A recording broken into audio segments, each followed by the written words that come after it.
too many Christians live life with no sense of purpose because you don't understand you're living in the era of redemption.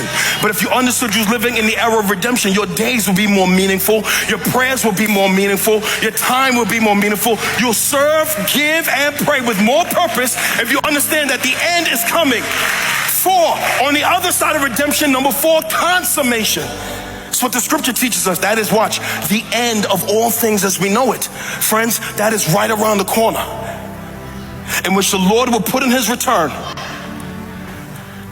And he will bring upon the earth a fierce sword upon the earth to separate. I'm telling you, those who did not know him from those who do. That is the next window that is coming, consummation. And then the last leg of biblical worldview, new creation.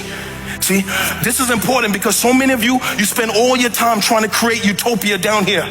You're mad because you don't have the house that you want, or you may not get married, or you may not blah, blah, blah, blah, blah, and all this other stuff. And you spend all this time begging God for all this stuff. And what too many American Christians are doing, you're trying to create utopia now. When the Lord did not call you to create utopia now, he called you to be busy because we're in the era of redemption. Utopia is coming in the new life.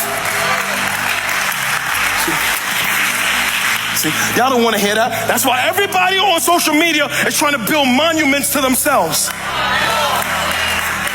And you be mad at God thinking that he exists to make you happy. The Lord does not exist to make you happy. The Lord is trying to make you holy. And some of you, you're frustrated with the Lord for what prayers he has not answered, but the Lord is not in the business of creating utopia for Christians here.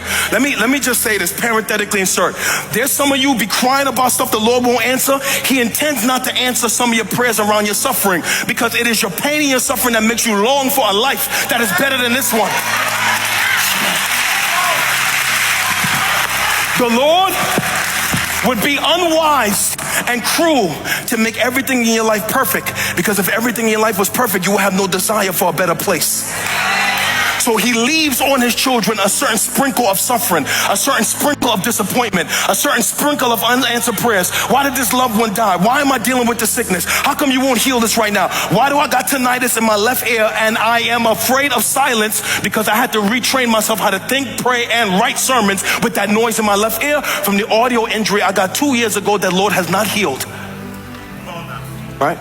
Why am I counseling somebody from my church 2 nights ago who prayed with all of her heart for her loved one to be spared from death and cancer, and he died? And I had to remind her, well, listen, all of this suffering we're dealing right now is to point us to the fact that there is something better coming. You would not have any desire for eternity if everything was good down here.